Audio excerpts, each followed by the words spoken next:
महाविकास आघाडीची मातोश्रीवर महत्त्वाची बैठक पार पडली। या बैठकीसाठी शरद पवार, जयंत पाटील आणि संजय राऊत उपस्थित होते। या बैठकीत जागा वाटपाबाबत चर्चा झाल्याची माहिती समोर येते।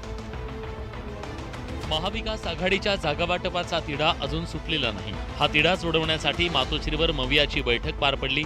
या बैठकीला शरद पवार, जयंत पाटील, संजय राऊत उपस्थित होते।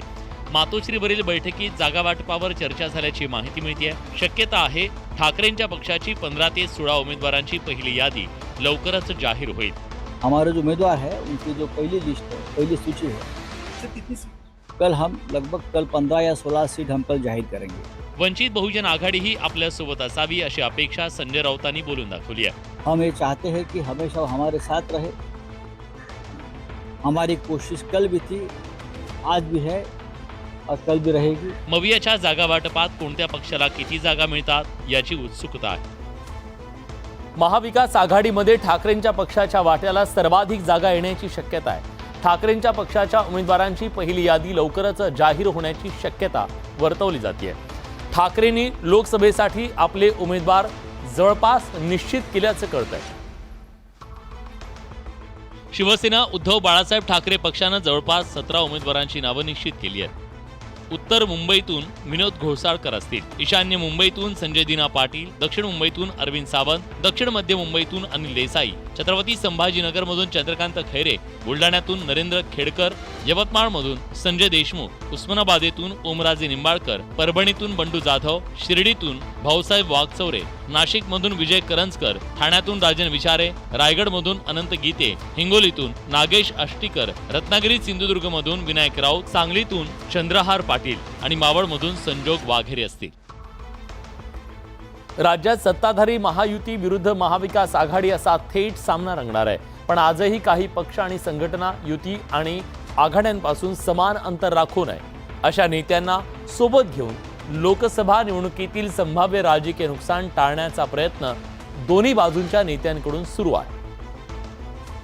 महायुतीवर नाराज असलेले महादेव जानकर लोकसभा निवडणुकीच्या तोंडावर महाविकास आघाडीतील नेत्यांच्या संपर्कात होते। काही दिवसांपूर्वी त्यांनी पुण्यात शरद पवारांची भेट घेतली। माड्याच्या तिढ्याच्या पार्श्वभूमीवर पवारांनी जानकरांना गळाला लावण्याचा प्रयत्न केला। जानकर महाविकास आघाडीसोबत जाणार असल्याची चर्चा रंगली। अशात फडणवीसांनी जानकरांना पुन्हा एकदा महायुतीकडे खेचून आणण्यात यश मिळवलंय। पक्षाला एक लोकसभेची जागा देण्यात येईल। आता ती कुठली जागा देईल ती हे तिघे ठरवतील, त्याबद्दल आत्ताच भाष्य करणं योग्य नाही। आणि मी महायुतीतच होतो, परंतु जागेचा तिढा मिटत नव्हता म्हणून मी इकडे तिकडे होतो। उनको कोई विचारधारा नहीं है, कोई बेस नहीं है। या ऐसे लोग हैं जहाँ खाने को मिलेगा वहाँ चले जाते। महादेव जानकर यांचा महाराष्ट्रातला काही लोकसभा मतदारसंघात प्रभाव आहे। जानकरांना सोबत घेऊन फडणवीसांनी केवळ माढ्याच नव्हे तर लोकसभेच्या 6 जागा सुरक्षित केल्याचं मानलं जात आहे। जानकरांना सोबत घेऊन फडणवीसांनी पवारांना धक्का दिल्याची चर्चा आहे। कधी साधू महंतांच्या उमेदवारीनं तर कधी महाविकास आघाडी आणि महायुतीतल्या वादानं चर्चेत राहिलेल्या नाशिक लोकसभा मतदारसंघात आणखी एक नवा ट्विस्ट आलाय। शिवसेनेचे विद्यमान खासदार हेमंत गोडसे यांच्या जागेवर भुजबळांनी लोकसभेची उमेदवारीसाठी मुख्यमंत्र्यांची भेट घेतल्यानं शिवसैनिक अस्वस्थ आहेत। नाशिक लोकसभा मतदारसंघात शिवसेनेचे हेमंत गोडसे विद्यमान खासदार आहेत। नाशिकच्या या जागेवर मुख्यमंत्री एकनाथ शिंदे यांची भेट घेत मंत्री छगन भुजबळ यांनी आपल्या पुतण्या समीर भुजबळ यांच्यासाठी उमेदवारी मागितल्याची चर्चा आहे। त्यामुळे नाशिकमधील शिवसैनिकांमध्ये अस्वस्थता पसरली आहे आणि अस्वस्थ झालेले शिवसैनिक आणि हेमंत गोडसे यांनी मुख्यमंत्र्यांची भेट घेत जागा शिवसेनेकडे ठेवावी अशी मागणी केली आहे। आपल्या सगळ्यांच्या भावना ते म्हणे मी त्यांच्या समोर मांडेल आणि नाशिकची जागा ही शिवसेनेच्या धनुष्यबाणाला सोडून घे। मी आपल्याला एवढंच सांगतो की खासदार हेमंत गोडसे यांच्या पाठीशी सगळे खंबीर आहात। मुख्यमंत्री एकनाथ शिंदे यांनी ना भुजबळांना उमेदवारीचा शब्द दिलाय ना हेमंत गोडसेंना नकार दिलाय। या पार्श्वभूमीवर नाशिकची उमेदवारी कोणाला मिळतेय याची उत्सुकता आहे। गेल्या काही दिवसात काँग्रेसला एका मागोमाग एक धक्के बसत आहेत। लोकसभा निवडणुकीच्या आधी विदर्भातील आणखी एका आमदारानं काँग्रेसचा हात सोडलाय। पक्षातील गळती थांबवण्याचं एक मोठं आव्हान काँग्रेसच्या नेत्यांसमोर आहे। काँग्रेसचे उमरेड विधानसभा मतदारसंघाचे आमदार राजू पारवे यांनी काँग्रेस पक्षाचा राजीनामा दिलाय। त्यांनी भगवा हाती घेतला, शिवसेनेमध्ये जाहीर प्रवेश केला। यावेळी रामटेकचे खासदार कृपाल तुमाने सुद्धा उपस्थित होते। शिवसेनेत दाखल झाल्यानंतर राजू पारवेंनी काँग्रेसवर जोरदार टीका सडागलाय। त्यांच्या या टीकेला वडेट्टीवारांनी जोरदार उत्तर दिलंय। हुकुमशाही आणि झुंडशाही पक्षामध्ये सुरू होती, ते मला मान्य नव्हती। मी वारंवार पक्षश्रेष्ठीकडे सांगितलं होतं, त्याची कुठलीही दखल त्यांनी घेतली नाही, त्याच्यामुळे मला पक्ष सोडावा लागला। आता लोकसभेची उमेदवारी गळ्यात पडल्याबरोबर त्याला काँग्रेसची हुकुमशाही दिसते। घोडा पुढे दौडत असताना घोड्याचा आवाज गदा काढतोय आणि स्वतःला घोडा समजतोय, असा तो प्रकार दिसतो। रामटेकचे विद्यमान खासदार कृपाल तुमाने यांच्याऐवजी राजू पारवेंना शिवसेनेची उमेदवारी मिळणार हे जवळपास निश्चित आहे। त्यामुळे तुमाने पारवेंना निवडणुकीत कितपत मदत करतात यावर त्यांच्या विजयाचं गणित अवलंबून असणार आहे, एवढं नक्की। सोलापूर हा सर्व धर्म समभाव मानणारा जिल्हा आहे। इथला असो किंवा मग बाहेरचा असो, सोलापूरची लेक म्हणून तुमचं स्वागत करतो अशा शब्दात काँग्रेसच्या नेत्या प्रणिती शिंदे यांनी राम सातपुतेंना टोला हाणलाय। मी 2019 पासून सोलापूर जिल्ह्यातल्या माळशिरस विधानसभा मतदारसंघाचं प्रतिनिधित्व करतोय असं सांगत राम सातपुतेंनी प्रणितींना जशास तसं उत्तर दिलंय। सोलापूर लोकसभा मतदारसंघात काँग्रेसनं प्रणिती शिंदेंना उमेदवारी दिली आहे, तर राम सातपुते यांच्या गळ्यात भाजपनं उमेदवारीची माळ टाकली आहे। राम सातपुतेंना भाजपनं उमेदवारी जाहीर केल्यानंतर प्रणिती शिंदेंनी त्यांच्या सोशल मीडियाच्या माध्यमातून त्यांचं स्वागत केलंय। सोलापूर हे कायमच बहुभाषिक, बहुधर्मीय, बहुधर्म समभाव मानणारं शहर आणि जिल्हा आहे। इथं सगळ्यांना आपली मतं मांडण्याची मुभा मिळते, मग तो इथला असो किंवा बाहेरचा। सोलापूरची लेक म्हणून मी तुमचं स्वागत करते अशा शब्दात प्रणिती शिंदेंनी राम सातपुतेंना उपरोधिक टोला लगावलाय। समाजात फूट न पाडता लढाई लढू असं प्रणिती शिंदेंनी म्हटलं।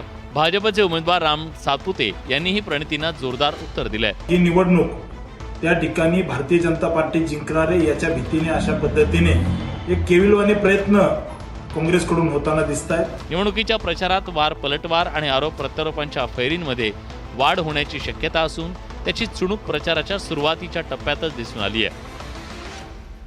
चंद्रपूर लोकसभेच्या उमेदवारीवरून विरोधी पक्षनेते विजय वडेट्टीवार आणि प्रतिभा धानोरकर यांच्यात चांगलीच चुरस रंगली होती। मात्र प्रतिभा धानोरकर यांना लोकसभेचं तिकीट मिळवण्यात त्यांना यश आलं, पण आता प्रचारामध्ये वडेट्टीवार धानोरकरांना साथ देणार का हा सवाल उपस्थित केला जातोय। प्रतिभा धानोरकर आणि विजय वडेट्टीवार यांची मुलगी शिवानी यांच्यात रस्सीखेच सुरू होती।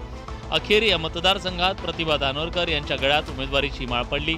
नागपुरात दाखल होताच त्यांनी भाजपवर जोरदार हल्लाबोल केला। भारतीय राष्ट्रीय काँग्रेस पक्ष हा पक्ष हुकुमशाहीनं चालणारा पक्ष नाही आहे। राजा बोले आणि दाढी हाले तशा पद्धतीचा कारभार या पक्षात होत नाही। आमचा पक्ष संविधान आणि लोकशाहीवर चालणार असल्यानं पक्षाच्या धोरणानुसार सर्व नेते आणि पदाधिकारी एकत्र येऊन निवडणुकीला सामोरं जाऊ असं त्यांनी म्हटलं। त्यांना उमेदवारी मिळाली असती तर पक्षश्रेष्ठीनं जो आदेश दिला असता तो त्यांनी फॉलो केला असता। मला उमेदवारी मिळाली तर तो आदेश ते देखील फॉलो करतील आणि ही लढाई आमची संविधान आणि लोकशाही वाचवण्याची लढाई आहे। माहीत आहे, कदाचित होऊ शकते गडबडीमध्ये माझं नाव कदाचित विसरलं असेल, त्यामुळे नावामुळे फार काही फरक पडत नाही, नाव घेतलंच पाहिजे असं नाही। प्रतिभा धानोरकर आणि भाजपचे उमेदवार सुधीर मुनगंटीवार यांच्यात थेट लढत होणार आहे। त्यात कोण बाजी मारतं हे पाहणं महत्त्वाचं आहे। महाराष्ट्रात लोकसभा निवडणूक एकूण 5 टप्प्यांमध्ये होतीये। यातील पहिल्या टप्प्याचं मतदान हे 19 एप्रिलला पार पडणार आहे। महाराष्ट्रातील पहिल्या टप्प्याच्या लढतीचं चित्र आता जवळपास स्पष्ट झालंय। पूर्व विदर्भातील 5 मतदारसंघात महायुती विरुद्ध महाविकास आघाडी असा थेट सामना होतो। पहिल्या टप्प्यात पूर्व विदर्भातील 5 मतदारसंघात निवडणूक होतीये। सर्व पक्षांनी निवडणुकीसाठी जोरदार तयारी केल्याचं दिसतंय। ज्यांची उमेदवारी जाहीर झाली त्यांचा प्रचारही सुरू आहे। आता जवळपास सर्व पक्षांनी त्यांचे उमेदवार जाहीर केल्यानं पूर्व विदर्भातील 5ही मतदारसंघातील लढतीचं चित्र स्पष्ट झालंय। नागपुरात भाजपचे नितीन गडकरी विरुद्ध काँग्रेसचे विकास ठाकरे यांच्यात लढत होणार आहे। रामटेकमध्ये शिंदेच्या शिवसेनेचे राजू पारवे विरुद्ध काँग्रेसच्या रश्मी बर्वे या असणार आहे। भंडारा गोंदियातून भाजपनं पुन्हा एकदा सुनील मेंढींना तिकीट दिलंय, त्यांना काँग्रेसचे डॉक्टर प्रशांत पडोळेंचं आव्हान असणार आहे। चंद्रपुरात भाजपचे सुधीर मुनगंटीवार आणि काँग्रेसच्या प्रतिभा धानोरकरांमध्ये लढत होतीये, तर गडचिरोलीत भाजपचे अशोक नेते आणि काँग्रेसच्या डॉक्टर नामदेव किरसान यांच्यात लढत होणार आहे। 5ही लोकसभा क्षेत्रामध्ये काँग्रेस प्रचंड मताने विजयी झाल्याशिवाय राहणार नाही। या पाचही मतदारसंघात महायुती आणि महाविकास आघाडीत लढती असल्या तरी वंचित बहुजन आघाडी आणि बसपाच्या भूमिकेकडे सगळ्यांचं लक्ष लागलंय. बारामती लोकसभा मतदारसंघात यावेळी सुप्रिया सुळे आणि सुनेत्रा पवार यांच्यात लढत होण्याची शक्यता आहे. सुप्रिया सुळेंच्या प्रचारासाठी पवार कुटुंबातील अनेक जण सध्या मैदानात उतरले. शर्मिला पवार यांनी सुद्धा बारामतीतल्या प्रचाराच्या दरम्यान जोरदार टोलेबाजी केली. बारामती लोकसभा मतदारसंघात यंदा अटीतटीची लढत होणार आहे. सुप्रिया सुळेंच्या प्रचारार्थ श्रीनिवास पवार यांच्या पत्नी शर्मिला पवार उतरल्यात. अनोळखी व्यक्तीला मतदान करण्यापेक्षा जो जाणकार आहे, माहितीचा उमेदवार आहे, त्याला मत द्या असं आवाहन त्यांनी केलंय. हे एकच संकेत आहे की आता काळ बदलत चाललेला आहे आणि तुम्ही तरुण आहात, पण साहेब पण तुमच्या इतकेच तरुण आहेत. कोणत्याही गोष्टीसाठी आईवडील सोडू नका असं आवाहन करताना त्यांनी जोरदार टोला हाणलाय. कुठल्याही आमिषाला बळी पडू नका असं आवाहन शर्मिला पवारांनी केलंय. जर चांगलं सांगितलं तुतारी वाजवायची तर होय म्हणायचं, जर सांगितलं दुसरं चिन्ह वाजवायचं होय म्हणायचं. होय बाबा, सगळं करतो बाबा. आतमध्ये गेल्यावर मध्ये आपल्याला. सुप्रिया सुळे यांनी कधीच पवार नावाचा वापर केला नाही असंही शर्मिला पवार म्हणाल्या. बारामतीमधून निवडणूक लढवणार असल्याची घोषणा विजय शिवतारे यांनी केली. कुठल्याही परिस्थितीत माघार घेणार नाही असा निर्धार सुद्धा त्यांनी बोलून दाखवला. त्यामुळे महायुतीत सगळं काही आलबेल नसल्याचं चित्र त्यामुळे समोर येतं. विजय शिवतारेंनी अजित पवारांविरोधात आक्रमक पवित्रा कायम ठेवलाय. या पार्श्वभूमीवर महायुतीची कोंडी झाली आहे. आता शिवसेना म्हणून नाही तर आपण महायुती म्हणून लढतोय, त्यामुळे महायुतीचं पालन सगळ्यांनी करायला हवं असं म्हणत राहुल शेवाळेंनी विजय शिवतारेंना बारामतीतून माघार घेण्याचं आवाहन केलंय. तर शिवतारेंबाबतचा निर्णय मुख्यमंत्री एकनाथ शिंदेच घेतील असं भाजपचे नेते प्रसाद लाड म्हणाले. मी जनतेसाठी फाशी सुद्धा जायला तयार आहे. शिवसेना पक्षाची आमची भूमिका ह्यावेळी महत्वाची की आम्ही सर्वजण शिवसेनाचा उमेदवार म्हणून नाही, आता आम्ही महायुतीचे उमेदवार. शिवतारेंच्या आक्रमक पवित्र्यानं महायुतीची कोंडी झाली आहे. या पार्श्वभूमीवर ही कोंडी फोडण्याचं आव्हान महायुती समोर आहे. अमरावतीचं राजकारण राणांच्या विरोधात बच्चू कडू अशी सगळी रणनीती तिथं आहे आणि महायुतीनं युती धर्माचं पालन करावं, अन्यथा वेगळ्या मार्गाचा विचार करावा लागेल असा इशारा बच्चू कडूंनी यापूर्वीच दिला. आता निवडणूक आली आणि मुद्द्यावर बोला असं म्हणत बच्चू कडू यांनी त्यांच्या घराच्या भिंती रंगवल्यात. होळीचा सण आणि लोकसभा निवडणुकीच्या पार्श्वभूमीवर आमदार बच्चू कडूंनी आपल्या घराच्या भिंतीवर अनेक ज्वलंत मुद्दे लिहित लक्ष वेधण्याचा प्रयत्न केलाय. बच्चू कडूंनी स्वतः आपल्या घरावर विविध मागण्या लिहून प्रलंबित मागण्यांसाठी सरकारला आठवण करून दिली आहे. पक्ष आणि नेता याच्यापेक्षा आम्हाला आमचं मतदार महत्त्वाचा ठरला पाहिजे आणि म्हणून निवडणूक आली मुद्द्यावर बोला. आणि जे मुद्दे काय आहे तर स्वामीनाथन आयोगाला काँग्रेसनं हात लावला नाही, मंजूर केलं नाही, भाजपनं तर पाहिलंही नाही त्याच्याकडे. त्या भ्रष्टाचाराच्या माध्यमातून जमा केलेली माया ही रंगपंचमीच्या रंगाप्रमाणे सातत्यानं उडवण्याचा प्रकार सुद्धा या ठिकाणी सुरू आहे. अमरावती मतदारसंघावरून महायुतीत रस्सीखेच सुरू आहे. त्यात महायुतीचा घटक पक्ष असलेल्या बच्चू कडूंनी आक्रमक पवित्रा घेतल्यानं अमरावतीतलं राजकारण तापलंय. भाजपनं कंगना रनौतला लोकसभेचं तिकीट दिलं. कंगनासोबत प्रसिद्ध रामायण मालिकेतील प्रभू श्रीरामाची भूमिका साकारणारे अरुण गोविल यांना सुद्धा भाजपनं लोकसभेच्या निवडणुकीत उतरवलंय. पण भाजपच्या या खेळीवरून महाराष्ट्रातलं राजकारण तापल्याचं दिसतंय. उघडपणे भाजपची बाजू घेत उद्धव ठाकरेंसह काँग्रेसवर निशाणा साधणारी अभिनेत्री कंगना रनौत आता अधिकृतपणे भाजपमध्ये गेली आहे. कारण भाजपच्या 5व्या यादीत अभिनेत्री कंगना रनौतला थेट लोकसभेची उमेदवारी जाहीर करण्यात आली आहे. हिमाचल प्रदेशच्या मंडी मतदारसंघातून कंगना रनौत निवडणुकीच्या रिंगणात उतरली आहे. कंगनासोबतच प्रसिद्ध रामायण मालिकेतील प्रभू श्रीरामाची भूमिका साकारणारे अभिनेते अरुण गोविल यांना भाजपनं उत्तर प्रदेशच्या मेरठमधून उमेदवारी जाहीर केली आहे. भाजपच्या या खेळीवर ठाकरेंच्या शिवसेनेनं जोरदार हल्ला चढवलाय. हमारे यशस्वी प्रधानमंत्री जो हैं उनकी कृपा है हम पर, जो आज हमें ये इतनी बड़ी रिस्पॉन्सिबिलिटी जो मिली है. मुझे मालूम नहीं किस लिए उनके अवार्ड दिया है.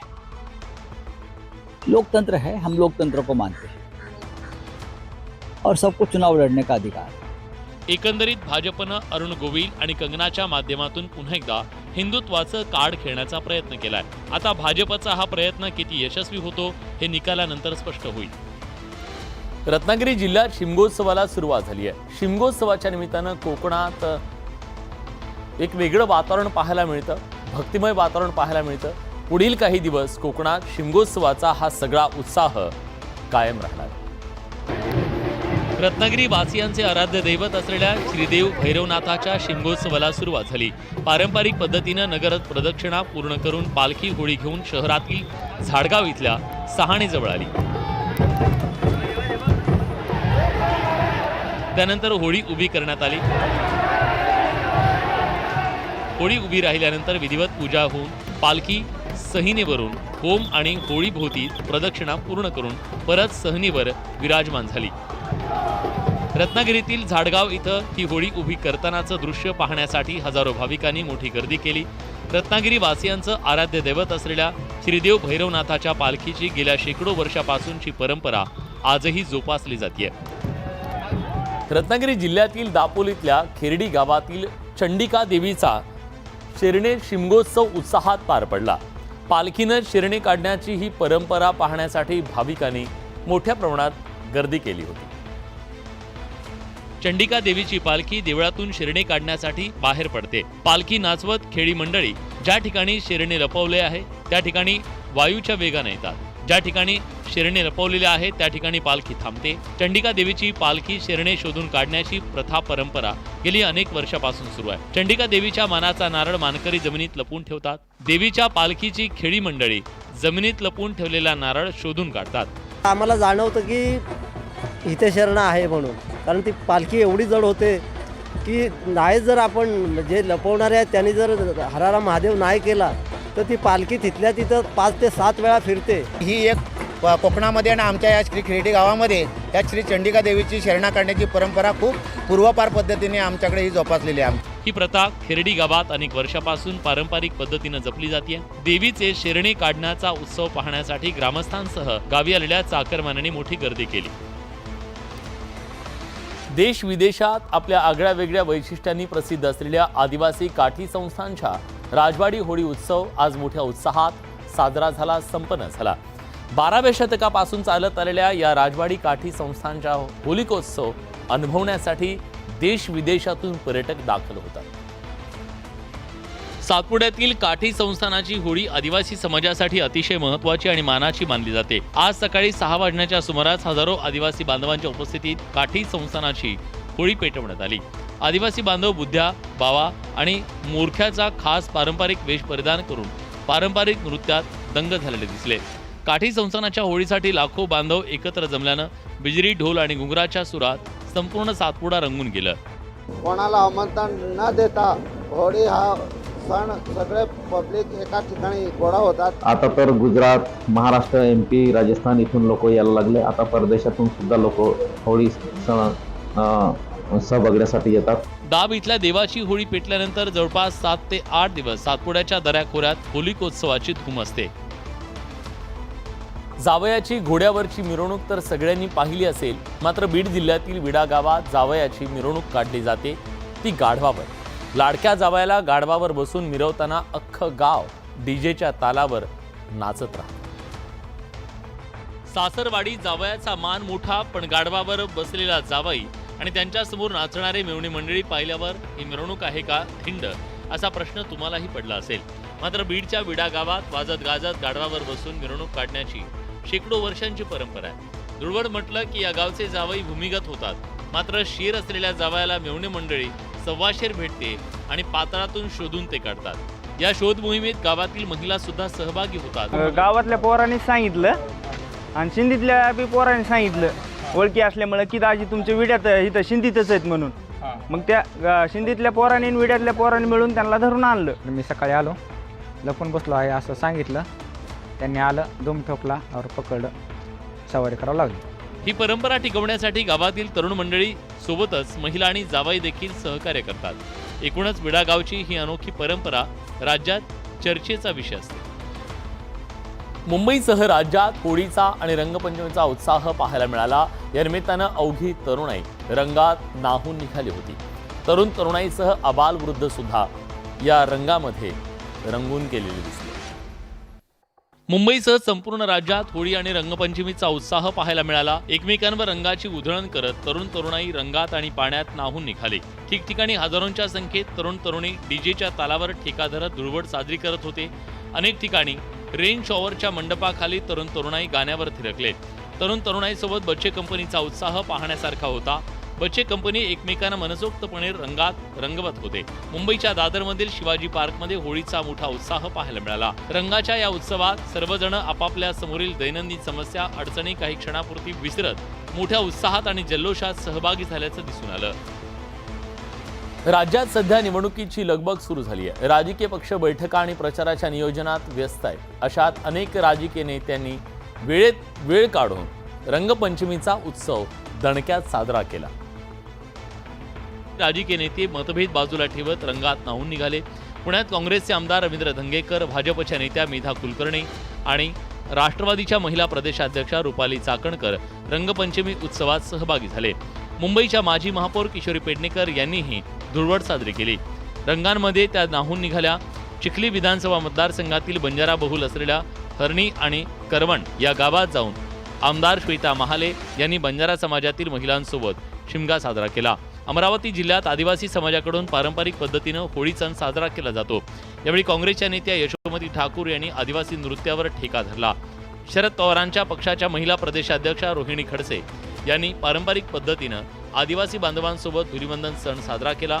ठाकरे गटाचे आमदार भास्करराव जाधव यांनी त्यांच्या चिपळूणमधल्या तुरुंबव या गावी गावची ग्रामदेवता श्री शारदा देवी मंदिराच्या सहाणेसमोर आज सकाळी होम लावल्यानंतर परंपरेनुसार देवीची पालखी नाचवली. रत्नागिरी जिल्ह्यातील राजापूरमध्ये गंगा अवतरली आहे. मूळ गंगेचा प्रवाह प्रवाहित झाला असून काशी कुंडासह गंगास्थळावरील सर्व 14 कुंडांमध्ये पाणी आलंय. गंगा अवतरल्यानं राजापुरात नागरिकांचा ओघ वाढू लागला. गेली वर्षी कमी पडलेल्या पावसामुळे ऐन मार्च महिन्यात कोकणाला पाणी टंचाईच्या झळा बसत असताना फाल्गुन पौर्णिमेला राजापुरात गंगेचं आगमन झालंय. गंगेचा मूळ प्रवाह प्रवाहित झालाय. सध्या कोकणात सगळीकडे शिमगोत्सवाची धूम आहे. राजापूर उन्हाळे इथं प्रसिद्ध गंगामाईचं रविवारी आगमन झालं. मूळ गंगेचा प्रवाह यातील काही कुंड भरली आहेत. गंगा अवतरल्यानं राजापुरात नागरिकांचा ओघ वाढणार आहे. तर या होत्या दिवसभरातल्या सर्व महत्त्वाच्या बातम्या, दमदार बातम्या. दमदार 10 या बुलेटिनमध्ये आपण इथेच थांबतोय. ताज्या घडामोडींसाठी बघत रहा न्यूज 18 लोकमत.